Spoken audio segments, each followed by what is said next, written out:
Hi guys, welcome to the channel. आज के इस वीडियो में बात करूंगा मैं ओशो के बारे में। ओशो 1960s से लेके 1980s के टाइम तक काफ़ी ज़्यादा फेमस थे। ठीक है, खाली इंडिया में ही नहीं, ये वर्ल्ड वाइड बहुत फेमस थे। इनको अलग अलग नामों से बुलाया जाता था। कहीं इनको आचार्य रजनीश बोलते थे, कोई इनके फॉलोअर्स इनको भगवान रजनीश बोलते थे। बाद में फिर इन्होंने अपना नाम ओशो रखा और ये काफ़ी कंट्रोवर्शियल भी रहे हैं। इनको सेक्स गुरु के नाम से भी बुलाया जाता रहा है। तो इस तरीके से काफ़ी सारे नाम जुड़े हैं, कंट्रोवर्सी जुड़ी हैं। तो क्या है ओशो की शख्सियत, इनके चाइल्डहुड के बारे में जानेंगे, इनकी पूरी लाइफ के बारे में जानेंगे और इनकी टीचिंग्स के बारे में जानेंगे। ठीक है, इस वीडियो को एंड तक देखिएगा, आपको काफ़ी इन्फॉर्मेशन मिलने वाली है। तो अगर मैं स्टार्टिंग की बात करूँ तो ये पैदा हुए थे, अगर चाइल्डहुड की बात करते हैं, क्योंकि हर इंसान की चाइल्डहुड में उसकी बहुत लाइफ का बहुत गहरा हिस्सा छुपा होता है। तो ये एमपी में पैदा हुए थे, इंडिया में। और एमपी में जबलपुर करके एक सिटी है, तो उसके पास एक गांव है, कुचवाड़ा गांव, ये वहाँ पैदा हुए थे। और इनकी जो देख रेख थी वो उनके नाना नानी ने करी। तो नाना नानी के पास रहे शुरू के 7 साल। तो शुरू के 7 साल इनके पास कोई जैसे नॉर्मली हम लोग 3 साल 4 साल में बच्चे को स्कूल भेज देते हैं, ठीक है, या किंडर गार्डन में भेजते हैं। तो इस तरह से ये कभी भी शुरू के 7 साल इन्हें कोई फॉर्मल एजुकेशन नहीं मिली। और ये बोलते हैं कि ये चीज़ इनके लिए बहुत ही ज़्यादा एज अ ब्लेसिंग साबित हुई। ओशो का ये कहना है कि वो जो स्टार्टिंग के जो इनके नाना नानी ने इनको बहुत ना फ्रीडम दी, इंडिपेंडेंस दी, इनको अपनी पर्सनैलिटी को बाहर लाने के लिए, अपने आप को खोजने के लिए। तो ये बोलते हैं शुरू के जो 7 साल थे, जहाँ मुझे कोई फॉर्मल एजुकेशन नहीं मिली, ये मेरी लाइफ के बहुत ही अच्छे साल साबित हुए। ठीक है, अब जब ये 7 साल के हुए तो इनके नाना जी की डेथ हो गई। और नाना जी की डेथ का इन पर बहुत ज़्यादा डीप इम्पैक्ट रहा। वहाँ से ये फिर वापस चले गए अपने फिर मॉम डैड के पास। फिर कुछ टाइम बाद इनकी जो बचपनी गर्लफ्रेंड थी, इसका नाम था शशि, तो उसकी भी डेथ हो गई। तो नाना की डेथ के बाद और जो इनकी बचपन की गर्लफ्रेंड थी शशि, उसकी डेथ के बाद ये डेथ से काफ़ी ज़्यादा इम्पैक्टेड हो गए। डेथ ने इनको बहुत ज़्यादा अफेक्ट किया और डेथ के बारे में काफ़ी सोचते थे। डेथ के ऊपर उन्होंने काफ़ी मेडिटेशन भी की है। इनफैक्ट मैं बोलूँगा, इनकी किताब है जो मैंने बहुत टाइम पहले पढ़ी थी, मैं मृत्यु सिखाता हूँ, आई टीच द डेथ। वहाँ पे इन्होंने काफ़ी बारे इसके बारे में डिटेल में बात की है, डेथ के बारे में। ठीक है, तो अगर आप चेकआउट कर सकते हो तो उस बुक को पढ़िएगा, अच्छी बुक है काफ़ी। ठीक है, अब फिर बाद में जैसे जब इन्होंने स्कूल जाना शुरू करा तो ये डिबेट बहुत करते थे, शरारती बहुत थे, डिबेट बहुत करते थे।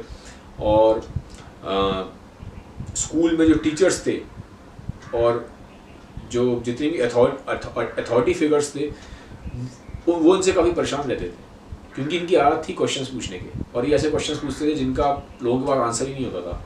तो अपनी एज के हिसाब से काफ़ी ज़्यादा इंटेलिजेंट थे। ठीक है, बचपन में ये सब बोला जाता है ना कि पूत के पाँव पालने में दिखाई दे जाते हैं। तो उसी टाइम से था कि बहुत बचपन से ये चीज़ तो समझ में आ गई थी कि ये इंसान कुछ नॉर्मल इंटेलेक्ट का इंसान नहीं है, इसकी जो इंटेलेक्ट है वो बहुत ही एक जीनियस लेवल की है। फिर स्कूल से ये निकले बाहर, उसके बाद ये कॉलेज गए। कॉलेज इन्होंने फ़िलासफ़ी की थी, बीए करा पहले फ़िलासफ़ी से। ये इन्होंने किया था डीएन जैन कॉलेज से। बट वहाँ पे भी जब ये शुरू में उस कॉलेज में गए तो वहाँ के जो प्रोफेसर्स थे, जो वहाँ के अथॉरिटी फिगर्स थी, वहाँ पे भी इनकी डिबेट हुई, क्योंकि ये डिबेट बहुत करते थे और ये ऐसे सवाल पूछते थे कि आदमी ना थोड़ा सा परेशान सा हो जाता था। ठीक, बड़े कॉन्फ्लिक्टिंग क्वेश्चंस पूछ लेते थे। तो और मोस्टली ये क्वेश्चंस इनके ऐसे होते थे जो टैबू सब्जेक्ट थे, जो स्टीरियोटाइप वाले टाइप के सब्जेक्ट्स थे। तो वहाँ से इनको डीएन कॉलेज से वहाँ से इनका फिर तबादला हो गया, दूसरे कॉलेज में गए। वहाँ पे इन्होंने बीए फ़िलासफ़ी पूरी करी। फ़िलासफ़ी में बीए करने के बाद उन्होंने मास्टर्स की थी फिर सागर विश्वविद्यालय से, यूनिवर्सिटी ऑफ सागर से। ये जबलपुर में ही है, एमपी के एरिया में। ठीक है, पढ़ाई पूरी करने के बाद ये फिर प्रोफेसर बन गए। अब जब प्रोफेसर बनते थे वहाँ पे भी जो हायर अथॉरिटीज़ थी उनको प्रॉब्लम होती थी। वो कहते थे कि ये बच्चों को बिगाड़ रहे हैं। ठीक है, क्योंकि इनकी टीचिंग्स काफ़ी ना सेक्स को लेकर इनकी काफ़ी ज़्यादा ओपन नहीं है टीचिंग्स। और ये बहुत हद तक जो ट्रेडिशनल चीज़ें थी ना, ये इसको बहुत चैलेंज करते थे, जैसे रिलीजन को बहुत चैलेंज करते थे।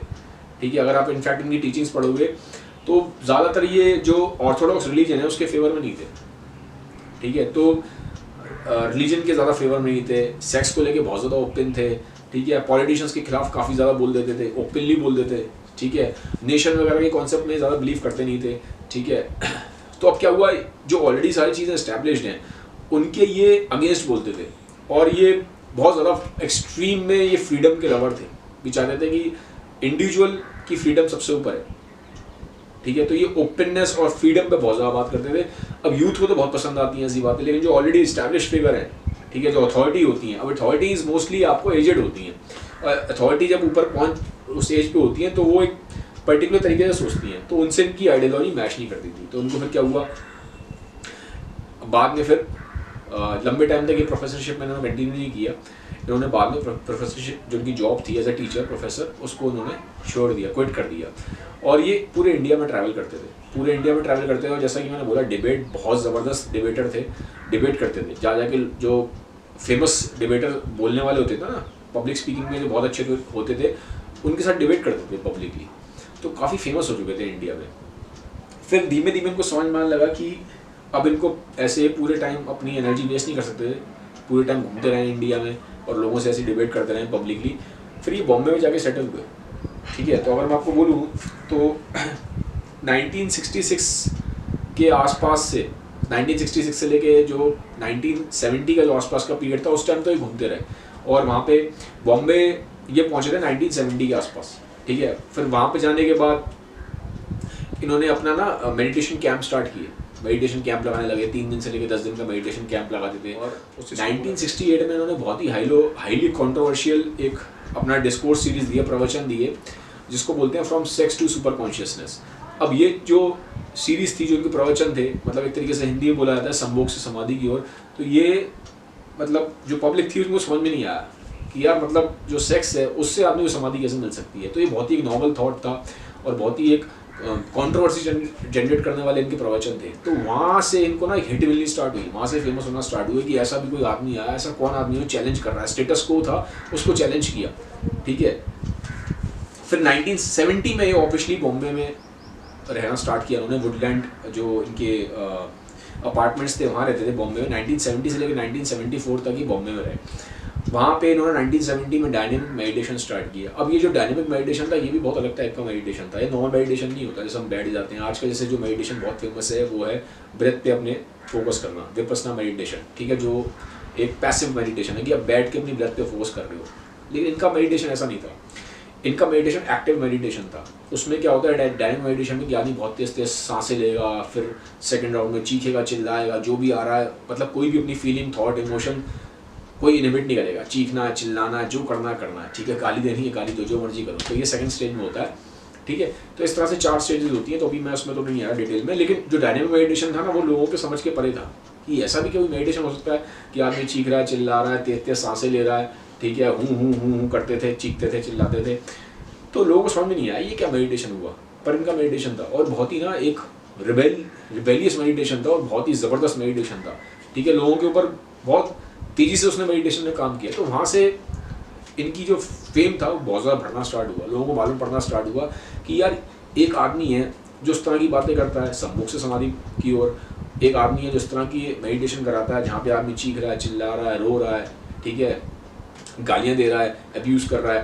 तो लोगों को समझ नहीं आया कि यार ये कैसा मेडिटेशन है जहाँ आदमी एकदम पागल सा हो रहा है, ठीक है। तो समझ में आया कि भैया एक डायनेमिक मेडिटेशन है जो कि ओशो जैसा कोई आदमी आया, रजनीश नाम था उस टाइम पे, तब तक इनका नाम ओशो नहीं था, रजनीश बोलते थे इनको, आचार्य रजनीश, कुछ फॉलोअर इनके भगवान रजनीश ही बोलते थे इनको। तो ये रजनीश नाम का आदमी है जो इस तरह के रिबेलियस थॉट है और रिबेलियस टाइप की इसके मेडिटेशन है। तो लोगों ने फिर धीमे धीमे लोग इनकी तरफ अट्रैक्ट हुए। अब क्या हुआ, 4 साल ये वहाँ पे रहे। तो इनकी उस टाइम पे जो सेक्रेटरी थी वो थी माँ योग लक्ष्मी। वहाँ पे इनकी बॉम्बे में तबीयत खराब होना स्टार्ट हुई, इनको डायबिटीज़ थी और इनको एलर्जी प्रॉब्लम्स भी थी। तो इस तरह से इनको प्रॉब्लम्स होना स्टार्ट हुई। तो फिर ये बॉम्बे का जो एनवायरनमेंट था उनको सूट नहीं किया, टेम्परेचर, क्लाइमेट। तो ये फिर पुणे शिफ्ट हो गए। अब जब ये पुणे शिफ्ट हुए तो पुणे में 1974 से लेकर 1981 तक रहे, ठीक है। अस्थमा की प्रॉब्लम भी थी इनको। तो अब पुणे में शिफ्ट होने के बाद क्या हुआ कि खाली मेडिटेशन नहीं कराते थे, वहाँ पे इन्होंने कुछ थेरेपीज भी इंक्लूड कर दी। वो जो थेरेपीज थी वो उस टाइम वेस्ट में ह्यूमन पोटेंशियल मूवमेंट था, वहाँ से उसको इनकॉर्पोरेट किया गया। तो थेरेपीज काफ़ी फेमस हुई। और ये ना एक रशिया के मिस्टिक थे जॉर्ज गुरजिएफ, उससे भी काफ़ी ज़्यादा ये ओशो इंस्पायर्ड थे।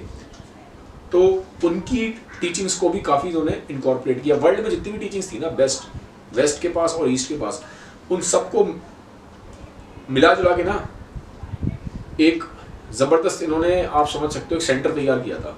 तो ओशो का जो पुणे में फिर वहाँ पे इनके आश्रम की इस्टेब्लिशमेंट हुई, जो आज भी बहुत फेमस है। अगर आप पुणे जाते हो तो गोरेगांव पार्क में ओशो इंटरनेशनल, ठीक है। तो ईस्ट और वेस्ट के पास जो भी बेस्ट था in terms of meditation, in terms of spiritual growth, और उसको ओशो ने कंबाइन किया और पुणे में स्टार्ट किया। अब 1981 के बाद ओशो ने साइलेंस ले लिया, 3 साल के लिए सेल्फ इम्पोज्ड साइलेंस में चले गए। और 1981 में इनकी जो सेक्रेटरी थी माँ योग लक्ष्मी, उनको रिप्लेस किया माँ आनंद शीला ने। अब 1981 से लेकर 1985 का जो टाइम है, ये फिर पुणे से यूएस चले गए थे। कुछ इनको मेडिकल इश्यूज भी थे, और सेकंड ये भी था कि जो फॉलोअर्स थे उनके बढ़ते जा रहे थे, और जो पुणे में जगह थी वो कम पड़ रही थी, ठीक है। तो फिर ये उसके लिए यूएस गए। यूएस में इन्होंने अपना इनका ओरेगांव कम्यून वहाँ पे इस्टेब्लिश किया, जिसको रजनीशपुरम भी बोला जाता है।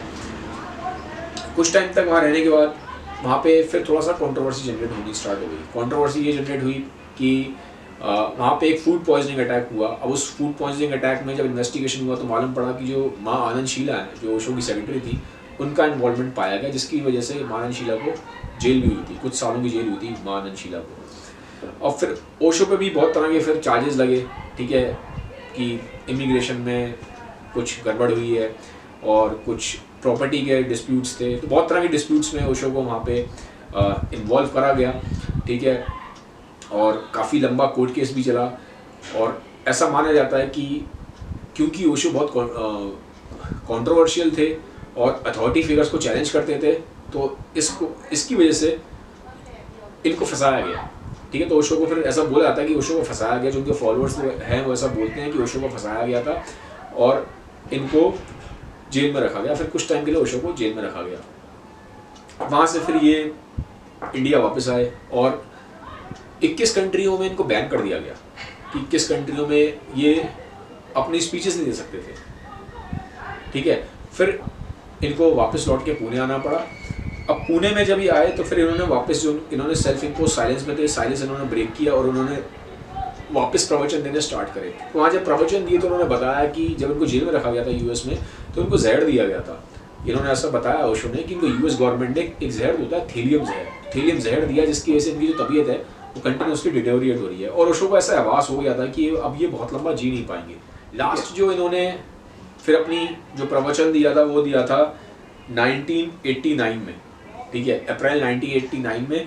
और 19 जनवरी 1990 में ओशो की डेथ हो गई हार्ट फेलियर से, ठीक है। लेकिन एक बहुत बड़ा कॉज ये माना जाता है कि जैसे ओशो ने भी बताया था और उनके फॉलोअर्स भी बताते हैं कि जो इनको यूएस में जब जेल में रखा गया ना, तो वहाँ इनको वहाँ पे थेलियम नाम का जहर दिया गया था, ठीक है। तो थेलियम नाम के जहर से ओशो की डेथ हुई है।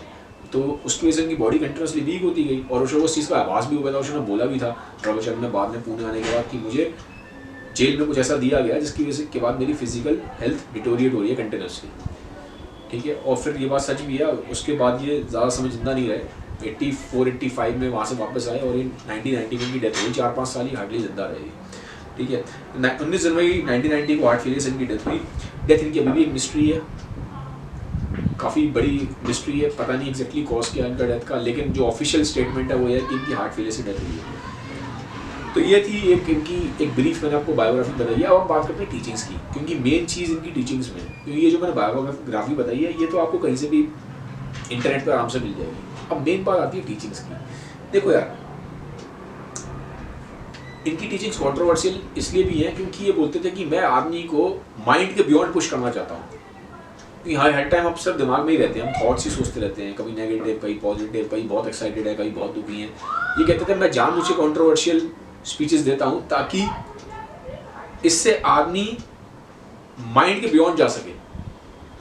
वो कहते हैं मेरी जो स्पीचेस है वो कंट्रोवर्शियल इसलिए ताकि मैं कोशिश करता हूँ तो मैं पुश कर सकूँ माइंड के बियॉन्ड, क्योंकि ओशो बोलते थे जब तक आदमी माइंड में रहेगा तब तक वो आदमी दुखी रहेगा, ठीक है। वो कहते हैं माइंड से आपको ऊपर उठना पड़ेगा। वो कहते हैं happy mind, depress mind, game सारा माइंड का ही है, तो आपको इस लेवल से ऊपर उठना है। तो कहते थे इस लेवल से ऊपर उठाने के लिए वो कहते हैं मैं आपको पुश देता हूँ, ठीक है। तो इसलिए कहते थे कि जो मेरी प्रीचिंग्स हैं उसलिए आपको कंट्रोवर्सी लगती है, वो एक टूल है आपको उठाने के लिए एक लेवल से ऊपर, माइंड के बियॉन्ड जाने का एक टूल है। तो ऐसा ओशो का कहना था। अब अगर मैं बात करूँ इन्फ्लुएंस की, तो मेरे को लगता है जितना मैंने समझा ओशो को, ओशो के ऊपर सिगमंड फ्रॉइड का काफ़ी इन्फ्लुएंस है, और ओशो के ऊपर गुरजेफ का इन्फ्लुएंस है, नीत्शे का इन्फ्लुएंस है, और अगर आप देखेंगे डी.एच. लॉरेंस का जो सेक्सुअल लिबरेशन की बात करते हैं, वो बहुत तक डी.एच. लॉरेंस का भी ओशो पे काफ़ी इन्फ्लुएंस है। क्योंकि काफ़ी देखो यार, ओशो क्या मैं आपको बताऊँ, ओशो ने सबको पढ़ रखा है। मतलब जैसे अगर मैं किसी भी बंदे के बारे में सोचता हूँ ना कि मैं मेरे को उसके बारे में पढ़ना है, तो मैं जब गूगल करता हूँ ना कि उस बंदे के बारे में, तो मैं देखता हूँ यार ओशो ने पहले ही उसके बारे में काफ़ी कुछ पढ़ रखा है, पहले ही कुछ बता रखा है। तो बोला जाता है 1.5 लाख के आसपास किताबें पढ़ी थी यार इस बंदे ने। एक बंदा 1.5 लाख किताबें पढ़ी हैं, और कहते थे रोज़ एक किताब पढ़ते थे, रोज़ एक किताब पढ़ लेते थे, और ऐसी ऐसी किताबें पढ़ी हैं मतलब दिमाग घूम जाता है, किताबें लेके बैठे समझ में भी नहीं आता। और अगले बंदे ने बोलते हैं 1.5 लाख किताबें पढ़ी हैं अपनी लाइफ टाइम में। मतलब बोला जाता है दुनिया में इससे ज़्यादा किताब किसी ने पढ़ी नहीं है। तो इन किताबों को पढ़ना, फिर उन किताबों को बहुत ही ईजी वे में और इंटरेस्टिंग वे में समझाना लोगों को, बहुत बड़ी बात है यार। नहीं तो अदरवाइज तो लोगों को क्या लगता है साइकोलॉजी, फिलॉसफी, साइंस ये सब बोरिंग सब्जेक्ट्स हैं, बट ये तो यार हर चीज़ पे इतना इंटरेस्टिंग करके मज़े से बताते हैं कि मज़ा आ जाता था। 650 के आसपास किताबें हैं इनकी, अगर आप देखोगे तो इनकी एक्चुअल में उन्होंने किताब कोई लिखी नहीं है, रिकॉर्डिंग्स है इनकी, वीडियो ऑडियो रिकॉर्डिंग्स, उन्हीं को किताबों के फॉर्म में हम पढ़ते हैं, ठीक है। तो ये चीज़ है। बाकी जो उनका डायनामिक मेडिटेशन कहते हैं, विलियम रेक थे, उससे इंस्पायर्ड है। तो काफ़ी देखो ऑब्वियसली जब ये इतने लोगों को पढ़ रहे हैं और इतने ब्रिलियंट लोगों को पढ़ते थे, अपने टाइम के बेस्ट लोगों को पढ़ते थे, हर फील्ड के जो नोबेल प्राइज विनर हैं, जो बेस्ट माइंड्स हैं उनको पढ़ते थे। तो ऑब्वियसली जब इतने लोगों को पढ़ोगे तो कहीं ना कहीं आपके ऊपर इन्फ्लुएंस आता है, ठीक है। तो वहाँ से आपके थॉट्स में चेंजेस आते हैं, इमेजिनेशन में चेंजेस आते हैं। फिर जो मेन चीज़ है, ये बात करते थे नए आदमी की, ये कहते थे एक नया मैन आना चाहिए। ये कहते थे कि अभी तक क्या कॉन्सेप्ट था सब जगह कि एक जो मेडिटेटर होगा, जो सन्यासी होगा, उसको दुनिया छोड़ के जाना है। वो कहते थे वैसे ज़रूरत नहीं है करने की। फर्स्ट टाइम ये थॉट दुनिया में लाने का जो क्रेडिट है वो ओशो को जाता है। उन्होंने बोला कि आपको दुनिया छोड़ने की ज़रूरत नहीं है, आप इस दुनिया में रह के ही सब कुछ कर सकते हो। तो उसको ये इन्होंने एक नया सन्यासी का जन्म दिया। ये चाहते थे एक नया मैन आए। ये कहते थे मेरा नया मैन ऐसा होगा जो साइंस को भी एक्सेप्ट करेगा, मटेरियलिज्म को भी एक्सेप्ट करेगा, और जो स्पिरिचुअलिटी को भी एक्सेप्ट करेगा, ठीक है। तो इसका इन्होंने एक टर्म दिया था, जोरबा दा बुद्धा। जोरबा एक ऐसा आदमी है ग्रीक में जो लाइफ को एंजॉय करता है, मटेरियलिज्म में बिलीव करता है, जो दुनिया में रहता है। बुद्धा एक ऐसा आदमी है जो हाईएस्ट है स्पिरिचुअलिटी के वर्ल्ड में। तो ये कहते हैं जो नया मैन है, जो नया मैन दुनिया को चाहिए, वो दोनों कॉम्बिनेशन चाहिए। वो दुनिया को एंजॉय भी कर पाए, ठीक है, मटेरियलिज्म का भी मटेरियलिज्म में भी पार्टिसिपेट करे, लाइफ को एंजॉय भी करे, और साथ ही साथ स्पिरिचुअल भी हो, अंदर अपनी गहराइयों में भी जाए, मेडिटेशन में भी जाए। तो नटशल में इनकी जो फिलॉसफी थी वो नए मैन की तरफ एक इन्विटेशन था कि दुनिया को एक नया आदमी चाहिए, ठीक है। तो ये इस तरह से इनकी टीचिंग थी, ठीक है। और मैं बोलूँगा सारी टीचिंग्स में जो उनकी मुझे बेस्ट टीचिंग लगी है, वो मुझे लगी इनकी कुछ मैं स्टेटमेंट्स बताऊंगा। पहली, ये कहते हैं life is here and now. कहते थे आदमी कभी फ्यूचर के बारे में सोच रहा है, कभी पास्ट के बारे में सोच रहा है, कह रहे यार ना फ्यूचर का पता ना पास्ट का पता, ये दोनों इमेजिनेशन है। ज़िंदगी अभी है, इसी पल है, इसको अभी जी लो। It is here and now, कल का कुछ पता नहीं है। कॉफ़ी पी लो तो फिर कॉफ़ी पियो, पानी पी लो तो पानी पियो, ठीक है। दोस्त के साथ बैठे हो तो फिर दोस्त के साथ पूरी तरह एंजॉय करो। मूवी देख रहे हो तो फिर मूवी देखो। जो कर रहे हो उसको अच्छे से करो, जो भी कर रहे हो आप उसको अच्छे से करो। उस चीज़ में बिल्कुल 100% चले जाओ, उतर जाओ उस चीज़ में, गहराई में उतर जाओ उस चीज़ के। तो ये बोलते थे लाइफ प्रेजेंट में, ना फ्यूचर में ना पास्ट में, life is here and now, ठीक है। तो ये बहुत इनकी मुझे अच्छी लाइन लगी। फिर ये बोलते हैं कि दुनिया में कोई गॉड नहीं है, लाइफ अपने आप में ही गॉड है, ठीक है। ये सेकंड बहुत अच्छी टीचिंग है। थर्ड टीचिंग मैं उनकी बोलूँगा, कहते हैं किसी को ओबे मत करो, ब्लाइंडली बिलीव मत करो।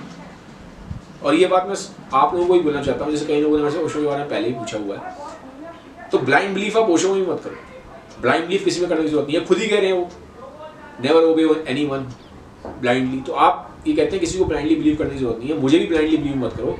ओशो कहते हैं आप उसी चीज़ को बिलीव करो जो आपके खुद के पर्सनल एक्सपीरियंस से आती है। और ये बात बहुत अच्छी है, बहुत ही अच्छी बात है, ठीक है। अब मैं बात करूँ इन्फ्लुएंस की, तो बहुत सारे सेलिब्रिटीज इनसे इन्फ्लुएंस थे। विनोद खन्ना से इन्फ्लुएंस थे, कबीर बेदी इनसे इन्फ्लुएंस थे, प्रवीण बॉबी इनसे इन्फ्लुएंस थी, महेश भट्ट इनसे इन्फ्लुएंस थे। वो तो बाद में फिर महेश भट्ट का इनसे मनमुटाव हो गया, फिर ये बाद में महेश भट्ट यूजी कृष्णमूर्ति के पास चले गए थे।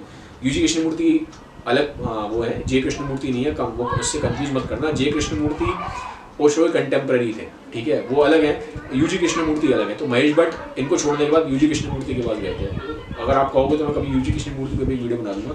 अभी वापस आते हैं इस पर। खुशवंत सिंह बहुत ज़्यादा इंस्पायर्ड थे, ज़बरदस्त राइटर हैं खुशवंत सिंह, ठीक है। तो उन्होंने लिखा था कि इंडिया में इतना ओरिजिनल थिंकर ओशो जैसा आज तक कभी नहीं हुआ। कहते थे सबसे स्कॉलरली, सबसे इंटेलिजेंट, सबसे ओरिजिनल थिंकर ओशो हैं, ठीक है। तो खुशवंत सिंह का ये स्टेटमेंट था ओशो के लिए, ठीक है। डॉक्यूमेंट्रीज बहुत सारी हैं। 2010 में गुरु आई थी। गुरु में इनकी जो पर्सनल सेक्रेटरी है माँ आनंद शीला और जो इनके बॉडी गार्ड थे ह्यूज मिल ने, उन दोनों ने मिलकर बनाई थी। और बहुत तक एक नेगेटिव फ्रेम दिखाया गया उसमें ओशो का, जिससे मैं भी नहीं करता। 2018 में जो मूवी आई, जो नेटफ्लिक्स की मूवी थी वाइल्ड वाइल्ड कंट्री, ठीक है, उसमें भी अगर आप देखोगे तो मोर ओवर ओशो को नेगेटिव फ्रेम में दिखाया गया है। मैं कभी से पर्सनली बताऊंगा कि मैं नेटफ्लिक्स की डॉक्यूमेंट्री से बिल्कुल भी एग्री नहीं करता, जिन्होंने ओशो का जो पिक्चर दिखाई है समाज में कि ओशो ऐसे हैं, ओशो को मतलब एक बहुत एक नेगेटिव उसमें दिखा दिया ओशो को, ठीक है, और जो उनकी अच्छाइयाँ उसको छुआ नहीं है। तो मैं नेटफ्लिक्स की उस डॉक्यूमेंट्री से एग्री नहीं करता और कभी मैं उसको एक डिटेल वीडियो बनाऊंगा कि मेरा डिसएग्रीमेंट क्यों है।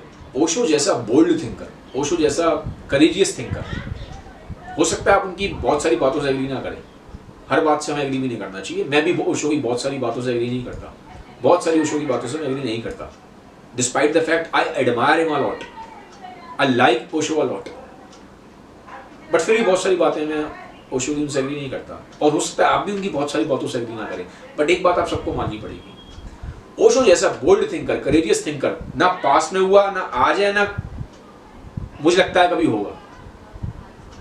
इतनी बोल्डनेस मैंने तो देखी नहीं किसी में अभी तक। और जिस तरह का वो रेवोल्यूशन लेके आ रहे थे, जो चेंजेस लाने की कोशिश कर रहे थे, जो उनकी इंसाइट थी कि एक न्यू मैन होना चाहिए, और न्यू मैन ऐसा हो जो रिप्रेस ना हो, न्यू मैन ऐसा हो जो फ्री हो एकदम, ठीक है, और न्यू मैन ऐसा हो जो मटेरियलिस्टिक भी हो, स्पिरिचुअल भी हो, साइंटिफिक भी हो और इंटरनल अपनी ग्रोथ में भी उतरे।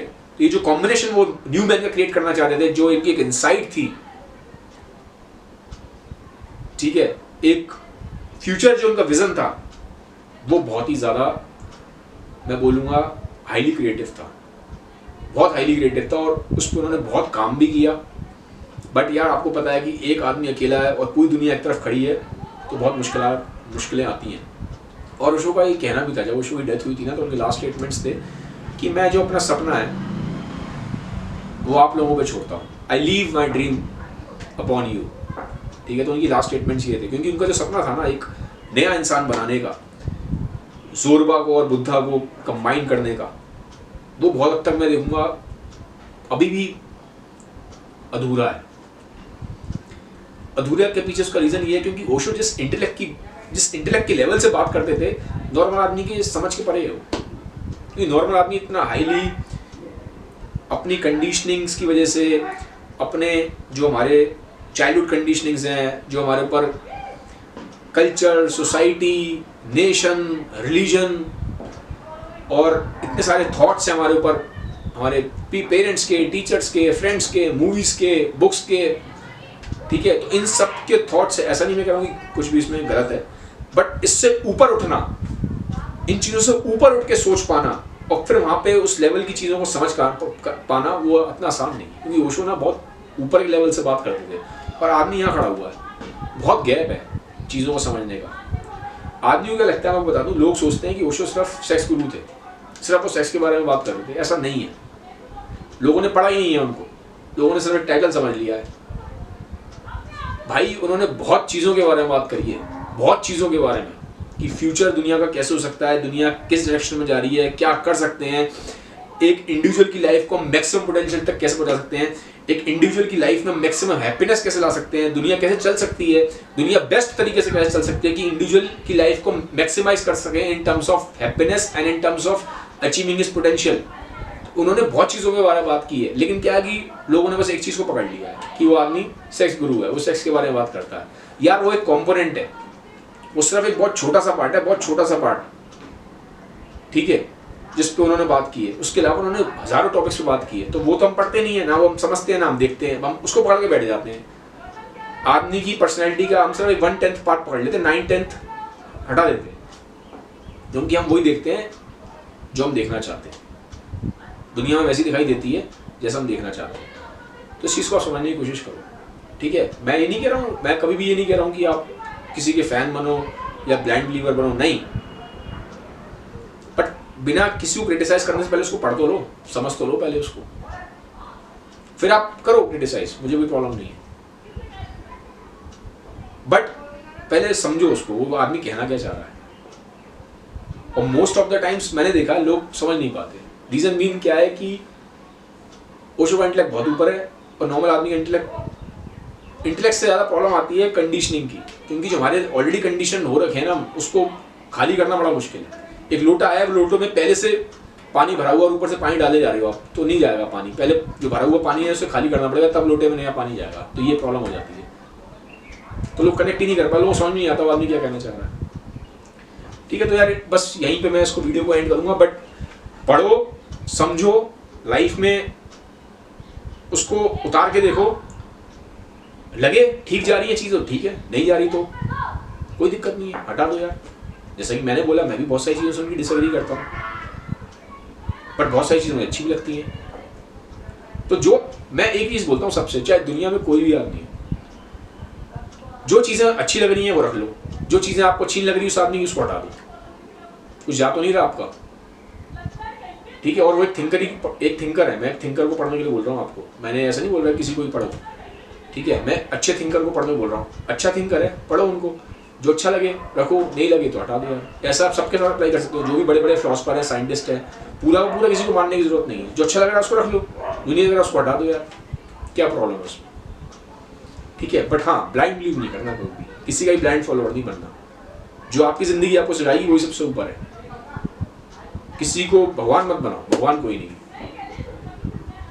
ठीक है। किसी के पीछे इतना पागल मत हो जाओ कि बस वो जो कह रहा है आंख बंद करके बिलीव करते रहो। इससे बच के रहना है आप, ठीक है। मैं उस चीज़ के मैं उसको फेवर नहीं करता उस चीज़ को, ठीक है। तो गाइस, ये था मेरा वीडियो ओशो के ऊपर। वीडियो अच्छा लगा तो उसको काइंडली सबका शेयर जरूर करिएगा। Have a nice day, bye, take care.